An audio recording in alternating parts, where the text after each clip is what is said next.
Eh, dari sini aku pingin kalian itu bisa memanfaatkan waktu kalian dengan baik untuk mengenali diri sendiri. Karena mengenali diri sendiri itu sangat penting, Red. Soalnya dengan kita mengenali diri sendiri, keputusan yang kita ambil itu kita bakal lebih puas, lebih sreg, lebih yakin dalam melakukan hal-hal tersebut. Bayangin kalian yang masih belas-belasan tahun itu punya banyak waktu untuk bisa mengenali diri kalian sendiri. Nanya kalian pinginnya apa, suka dan gak sukanya apa, dan lain sebagainya. Jadi jangan sampai habis waktunya sia-sia, lakuin apapun yang kalian suka, dan kalau misal kalian udah punya suka di bidang satu yang kalian minati, kalian bisa gali itu seumur hidup, bahkan yang penting kalian bisa punya potensi yang maksimal di bidang tersebut.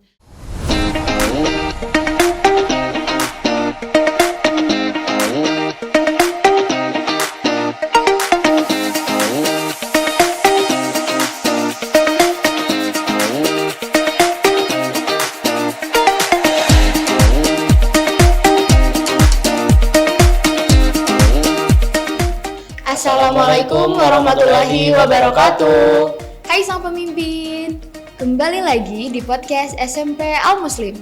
Bersama saya Karin Dan saya Leo dari kelas Ban Umar bin Khattab yang akan menemani sepanjang episode ini. Nah, pada kesempatan kali ini kami membawakan tema yang sangat menarik dan juga bermanfaat pastinya. Pernah nggak sih kalian berdiri di depan cermin dan tiba-tiba bertanya, sebenarnya siapa aku? Atau apa sih yang benar-benar aku mau dalam hidup ini? Seringkali kita terlalu sibuk melihat keluar. Kita lihat pencapaian orang lain, kita ikuti tren, sampai lupa kalau kompas terbaik untuk menentukan arah masa depan itu ada di dalam diri kita sendiri. Nah, itulah yang akan kita bahas tuntas di episode ini dengan tema Kenali dirimu, rancang masa depanmu. Bersama para narasumber hebat kita, yaitu Kak Nabila Azra Bisabrina dan Kak Aziz Alfarisi. Assalamualaikum Kak Nabila dan Kak Faris. Waalaikumsalam. Bagaimana kabar kakak berdua hari ini? Alhamdulillah, kalau aku baik kabarnya. Alhamdulillah. Alhamdulillah juga baik kabarnya. Mereka berdua merupakan alumni Angkatan 19 SMP Al-Muslim. Saat ini Kak Nabila menempuh kuliah jurusan Administrasi Publik di Universitas Airlangga. Dan Kak Faris menempuh kuliah jurusan Teknik Informatika di ITS. Wah, keren banget ya. Dua-duanya sekarang kuliah di kampus ternama dan pastinya punya banyak pengalaman seru waktu memilih jalan mereka setelah lulus dari SMP Al-Muslim dulu. Di episode kali ini kita bakal ngobrol santai tapi bermana bareng mereka. Mulai dari gimana cara menentukan dan bakat, sampai tips agar gak salah pilih sekolah lanjutan atau jurusan kuliah nanti. Jadi, buat kalian yang masih bingung mau lanjut kemana setelah SMP, tenang aja. Siapkan catatan kalian, karena obrolan kali ini bakal penuh insight dan motivasi yang pastinya bisa bantu kalian menemukan diri sendiri dan merancang masa depan dengan lebih yakin. Kita mulai diskusinya ya, Kak. Boleh. Sesuai tema kita hari ini kan tentang mengenali diri ya. Menurut Kak Nabila, apa sih arti mengenal diri sendiri itu? Oke, terima kasih ya pertanyaannya. Menurut aku sendiri, mengenali diri sendiri itu perjalanan seumur hidup ya. Nggak cuma terbatas di satu umur atau periode tertentu, karena mengenali diri itu bisa jadi dari langkah-langkah terkecil. Aku masih inget banget waktu kelas 7, awal di SMP ini, satu langkah yang aku mulai itu dengan analisis SWOT. Mungkin teman-teman juga udah tahu kan SWOT itu kayak apa, ada kekuatan, ada kelemahan, ada peluang, sampai ke ancaman. Dan dari analisis itu aku bisa tahu sebenarnya internal diri aku sendiri itu sukanya seperti apa. Aku merasa nyaman di kondisi seperti apa, dan akhirnya menuntun aku untuk bisa tahu ternyata bidang-bidang yang aku suka tuh di bidang seperti apa. Contohnya misal ketika kelas 7 dulu, memang nggak terlalu banyak yang bisa aku ketahui karena masih awal mula banget. Tapi salah satu kekuatan yang aku tulis saat itu, aku suka ngebanget baca buku dan melihat keadaan sosial. Akhirnya itu jadi fondasi awal untuk aku tahu kemana arahku berikutnya gitu. Contohnya ketika di SMA, akhirnya aku memilih fokus di bidang sosial humaniora karena aku percaya aku bisa punya dan mengembangkan potensiku di bidang sosial humaniora kayak gitu. Nah, kalau Kak Faris, kapan kakak sudah mengenal diri sendiri dan bagaimana tantangannya saat proses mengenal diri sendiri? mengenali diri sendiri ya. Sebenarnya mengenali diri sendiri itu konsep yang cukup relatif ya. Soalnya sampai sekarang pun bahkan aku merasa kalau aku itu belum mengenali diriku dengan baik gitu. Tapi kalau misalnya dibandingin sama diriku yang SMP, SMA gitu, nah itu baru aku rasa aku udah improve.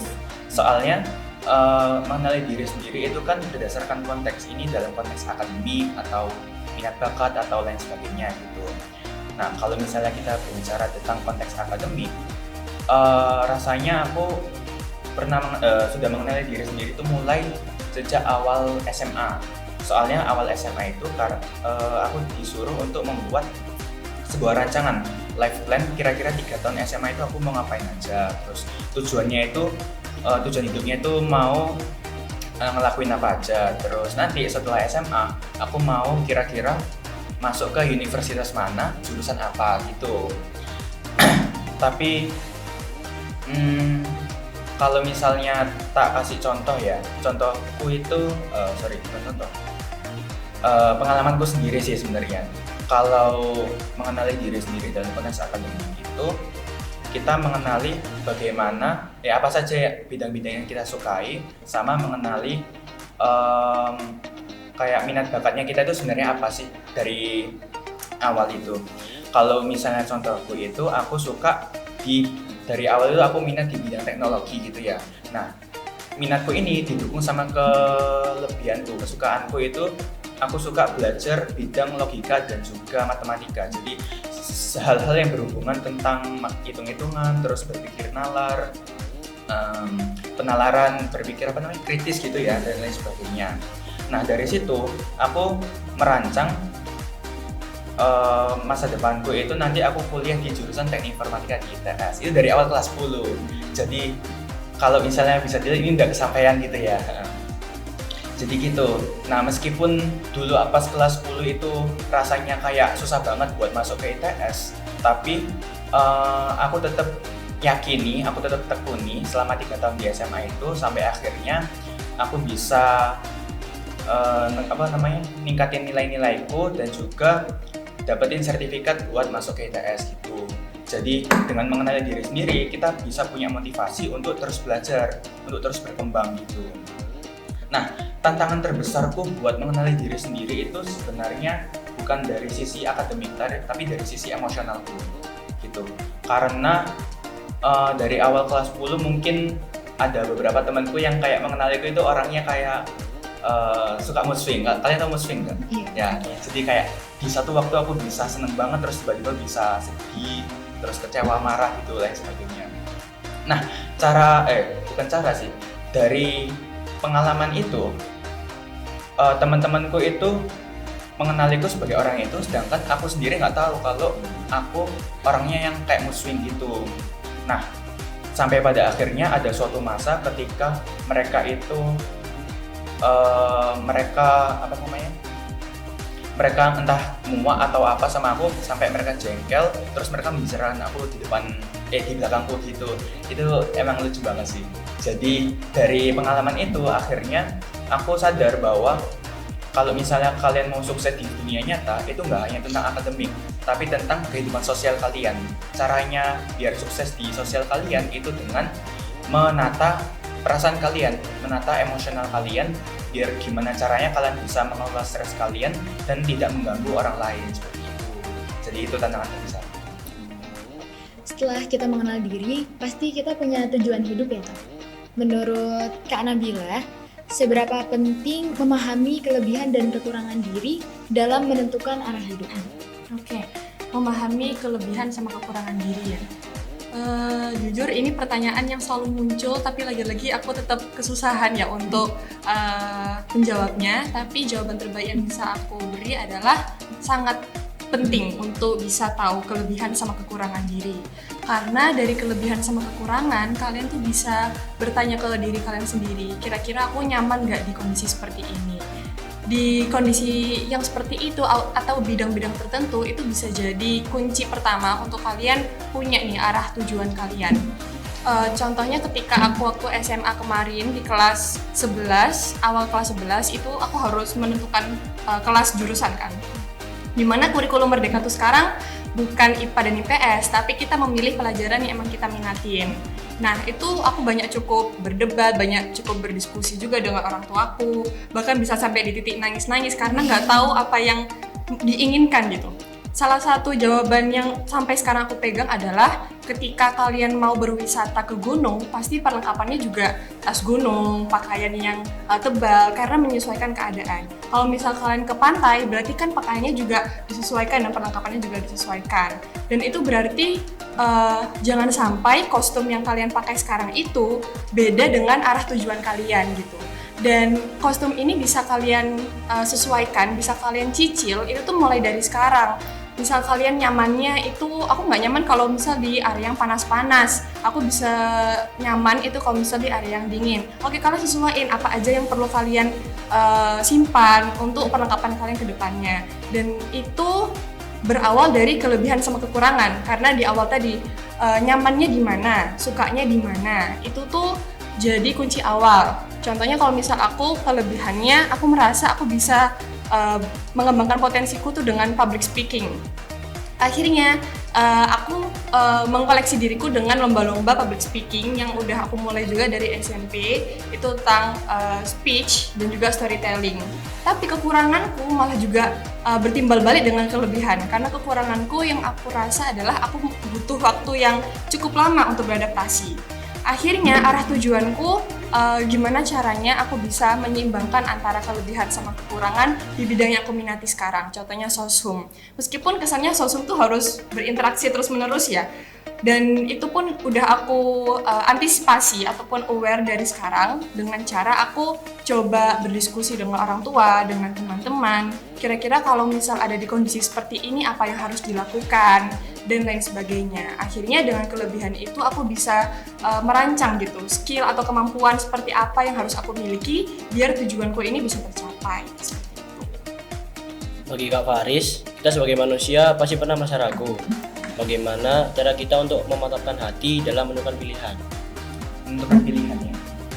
Kalau misalnya kalian mau merancang masa depan kalian gini ya, hal yang pertama kalian lakukan itu kalian jangan berangan-angan aja, tapi kalian juga harus menggali informasi tentang masa depan kalian itu. Misalnya kalau dengan konteks yang relate sama kalian mungkin ya, kalian nanti kan mau lanjut SMA. Nah, kira-kira SMA-nya ini mau ke SMA mana? Misalnya ke SMA 5.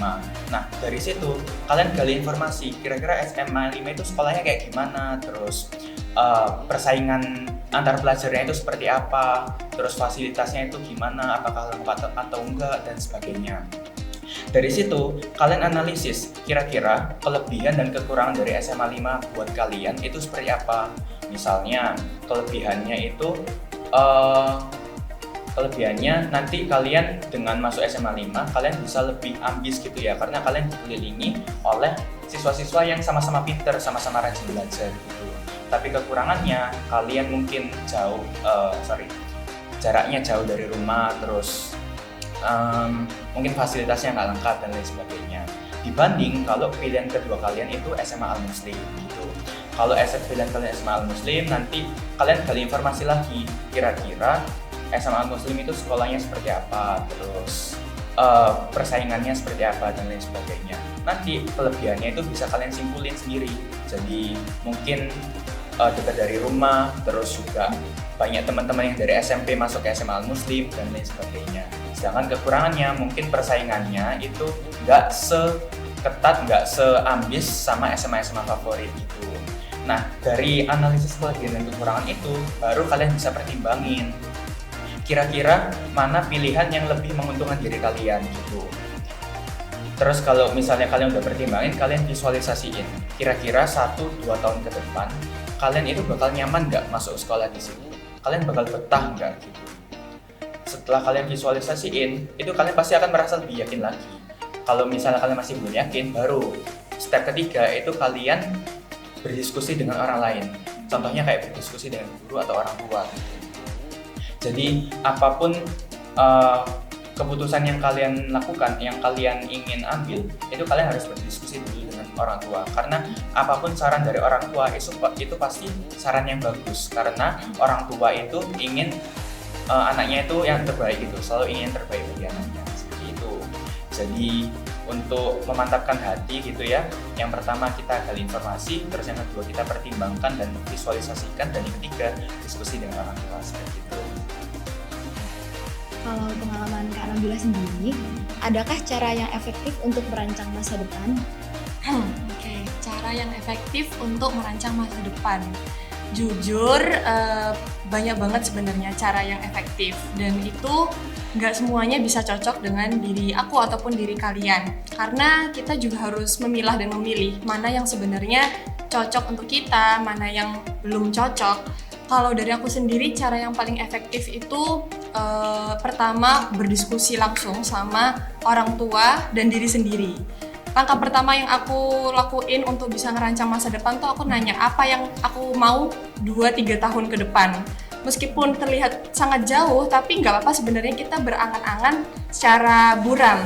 Yang bisa kita tulis secara jelas itu bisa aja misal dari SMP nih ke SMA. Kalian kan kelas 9 ya, dan teman-teman mungkin ada dari kelas 9, kelas 8, dan kelas 7 bisa merencanakan masa depan itu dari apa yang udah kalian jalani sekarang.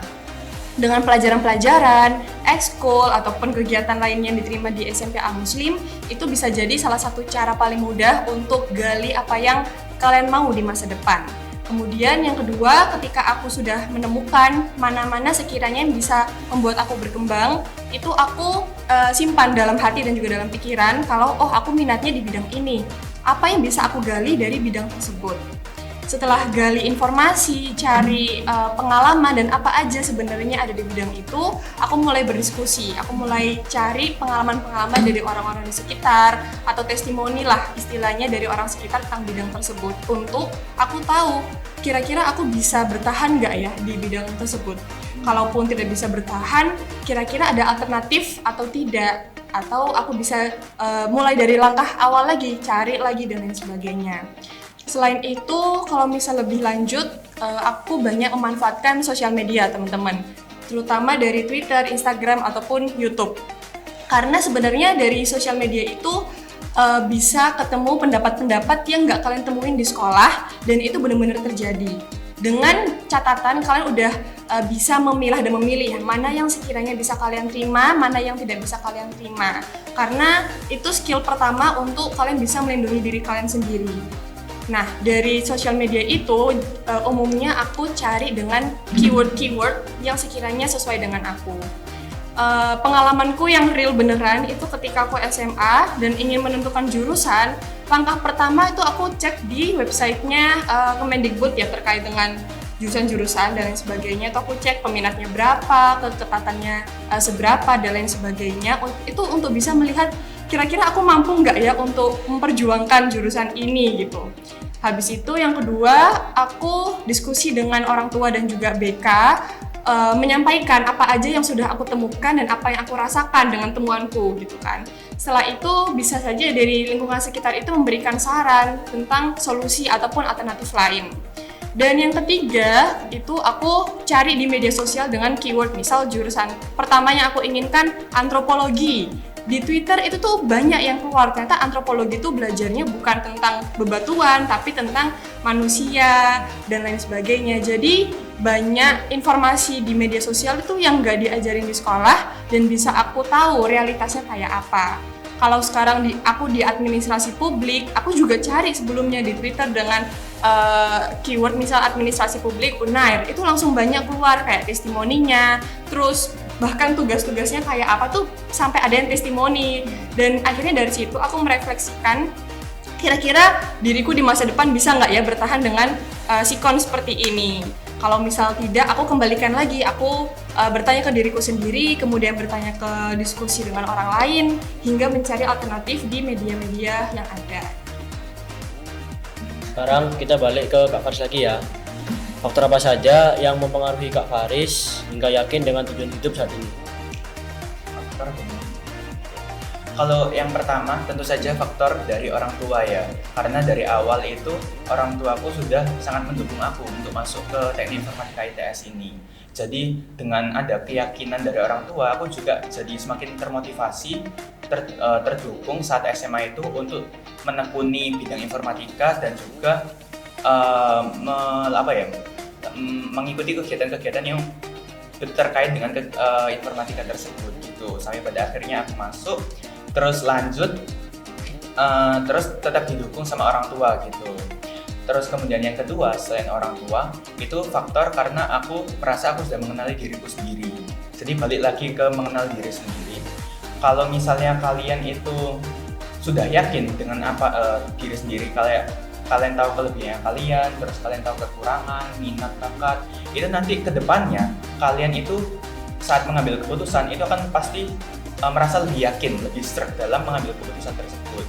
Soalnya aku lihat banyak dari teman-temanku yang mereka itu salah jurusan pas ngambil universitasnya gitu. Jadi mereka merasa mereka itu nggak tahu sih, nggak terlalu suka dengan jurusan yang mereka ambil gitu ya. Sebabnya itu apa? Karena mereka belum tahu diri sendiri itu mereka sukanya kayak gimana, mereka itu ingin seperti apa, tujuannya hidup mereka itu ingin menjadi seperti apa gitu. Karena itu mengenali diri sendiri itu penting banget untuk merancang masa depan kalian. Terus yang ketiga, yang pertama tadi orang tua, terus mengenali diri sendiri, sama yang ketiga itu karena aku tahu prospekku di masa depan itu seperti apa. Jadi kalau misalnya kita merancang masa depan, kita tidak merancang 1-2 tahun ke depan aja, tapi kita melihat 5-10 tahun ke depan kira-kira. Kalau misalnya kita mengambil jurusan ini, nanti kita pekerjaannya itu seperti apa. 10 tahun ke depan itu nanti kita bakal kayak gimana kehidupannya gitu. Jadi kalau misalnya merancang masa depan itu nggak setengah-setengah, biar nanti tujuan hidup kita itu jelas. Jadi arah kita itu mau kemana itu sudah jelas semua, seperti itu. Sebuah rencana kadang tidak sesuai dengan harapan. Langkah apa yang biasa Kak Nabila ambil untuk mengatasi hal tersebut? Oke, ketika rencana tidak sesuai dengan harapan, yang pertama aku tidak akan menghakimi apa yang sudah terjadi, karena manusia kan memang kemampuannya hanya untuk bisa merencanakan, yang bisa mewujudkan itu Allah sendiri kan. Jadi aku kembalikan lagi kepada Allah apapun yang udah terjadi, karena aku pun percaya bahwa rencananya Allah itu adalah rencana yang terbaik buat aku apapun itu. Karena sebaik apa aku mengenal diri sendiri itu pasti lebih baik Allah yang bisa tahu apa yang ada di dalam diriku sendiri, apa yang udah aku lakukan, apa yang sudah aku usahakan. Jadi aku kembalikan semua usaha yang aku udah perbuat selama ini tuh kepada Allah. Kemudian kalau misal tidak sesuai, umumnya aku akan ambil ruang sendiri dulu, istirahat dulu untuk menenangkan. Karena kan pasti ada perasaan-perasaan yang muncul ketika suatu harapan, suatu rencana itu tidak bisa terwujud sesuai dengan ekspektasi kita.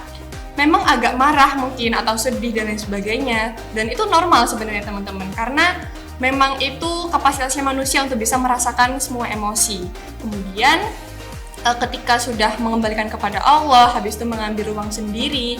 Yang ketiga, aku mulai jalan lagi pelan-pelan, meskipun kecil, meskipun nggak sebesar yang teman-teman udah lakuin, tapi aku usahakan untuk terus berjalan, untuk terus bergerak, apapun yang bisa aku lakukan untuk mengembalikan rencana yang udah aku buat, ataupun merancang lagi rencana-rencana yang sekiranya bisa aku wujudkan dengan situasi yang sudah aku punya sekarang.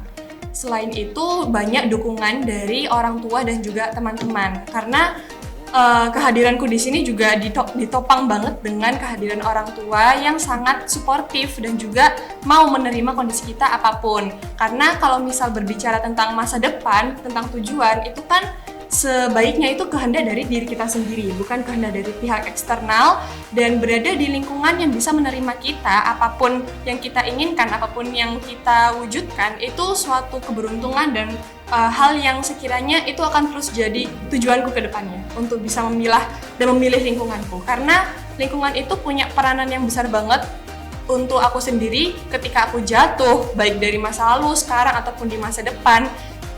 Lingkungan itu benar-benar pegang peran untuk membangkitkan aku kembali, seperti itu. Oke Kak Faris dan Kak Nabila, karena keterbatasan durasi, kami persilakan Kakak menyampaikan kalimat motivasi. Oke, boleh. Buat kalian yang ada sekarang di jenjang SMP atau SMA gitu ya, aku cuma mau ngingetin kalau kalian itu masih punya banyak waktu untuk belajar, untuk mengembangkan skill kalian gitu. gitu. Soalnya dari sini aku pingin kalian itu bisa memanfaatkan waktu kalian dengan baik untuk mengenali diri sendiri. Karena mengenali diri sendiri itu sangat penting, Ren. Soalnya dengan kita mengenali diri sendiri, keputusan yang kita ambil itu kita bakal lebih puas, lebih sreg, lebih yakin dalam melakukan hal-hal tersebut. Soalnya kalau misalnya kita nggak mengenali diri sendiri, terus kemudian kita diberikan beberapa pilihan untuk masa depan kita, di sini kalian bakal lebih bingung lagi nanti kira-kira kita itu arah tujuannya itu mau kemana, itu bakal lebih kurang gitu ya. Nah, dan terus kalau misalnya kalian memilih keputusan, kalian pasti akan ada rasa penyesalan di dalam diri kalian. Kenapa kok aku memilih keputusan ini gitu. Nah, cara biar nggak sampai ada penyesalan itu dengan mengenali diri sendiri, mengenali kita itu sebenarnya mau ngapain, kita sebenarnya sukanya itu di bidang apa, kita sebenarnya kayak kelemahannya kita itu sebenarnya itu di bidang apa, seperti itu. Terus kemudian yang kedua, selain kita mengenali diri sendiri, saat kalian mau merancang masa depan kalian itu aku harap bisa bercita-cita setinggi langit. Jadi jangan sampai kalian membatasi cita-cita kalian itu hanya karena kalian merasa di diri kalian sekarang itu nggak mampu atau nggak bisa melakukan suatu hal. Misalnya cita-citanya kalian itu menjadi CEO perusahaan gitu, itu nggak apa-apa, silakan banget. Tapi jangan sampai aku nggak bisa jadi CEO perusahaan soalnya aku belum bisa kayak manajemen waktu, manajemen kelompok, belum bisa komunikasi sama tim, bla bla bla. Makanya itu aku jadi bekerja. Jadi jangan sampai gitu. Soalnya kalian itu waktunya masih panjang banget buat belajar. Jadi kalian SMP itu 3 tahun, terus kemudian lanjut SMA 3 tahun, lanjut kuliah lagi 4 tahun, masih ada 10 tahun buat kalian untuk belajar itu. Jadi aku rasa dengan kalian bisa memiliki tujuan hidup yang jelas, itu nanti, dan tujuan hidupnya itu juga tinggi gitu ya, kalian bakal terus termotivasi, terus terdukung untuk mencapai cita-cita tersebut gitu. Daripada kalian kalau tujuannya itu biasa-biasa aja, nanti meskipun tercapai, nanti coba pertanyakan ke diri kalian sendiri, kira-kira kalian puas nggak dengan apa yang kalian miliki saat ini? Kalian bersyukur nggak dengan apa yang kalian dapatkan saat ini? Apakah kalian bisa nyaman menjadi biasa-biasa saja di tengah kerumunan orang-orang yang gajinya itu udah 2 digit, udah 3 digit gitu. Jadi seperti itu. Sebagai penutup dari aku mau ngutip kata-kata ya dari Jerome Pauline. Kalian tahu Jerome Pauline ya? Tahu ya? Jadi kata-katanya itu kayak gini. Orang yang bermimpi tinggi tapi mimpinya tidak tercapai itu jauh lebih baik daripada orang yang bermimpi rendah tapi mimpinya tercapai. Mungkin cukup sekian dari aku, terima kasih. Oke, kalau dari aku sendiri, aku sedikit berbagi cerita ya teman-teman. Sebelum podcast ini malam itu sungguh-sungguh aku kayak bingung kira-kira besok tuh akan seperti apa ya aku bisa menyampaikan pengalamanku. Dan ayahku sempat membagikan cerita bahwa realitanya teman-teman, hidup itu dimulai ketika sudah berumur 40 tahun. Bayangin, karena realitanya ketika sudah bisa berpikir tenang, udah punya pengalaman yang banyak, itu bisa dimulai dari umur 40 tahun. Dan itu udah punya testimoni dari banyak banget orang. Bayangin kalian yang masih belas-belasan tahun, itu punya banyak waktu untuk bisa mengenali diri kalian sendiri. Nanya kalian pinginnya apa, suka dan gak sukanya apa, dan lain sebagainya. Jadi jangan sampai habis waktunya sia-sia, lakuin apapun yang kalian suka, dan kalau misal kalian udah punya suka di bidang satu yang kalian minati, kalian bisa gali itu seumur hidup, bahkan yang penting kalian bisa punya potensi yang maksimal di bidang tersebut.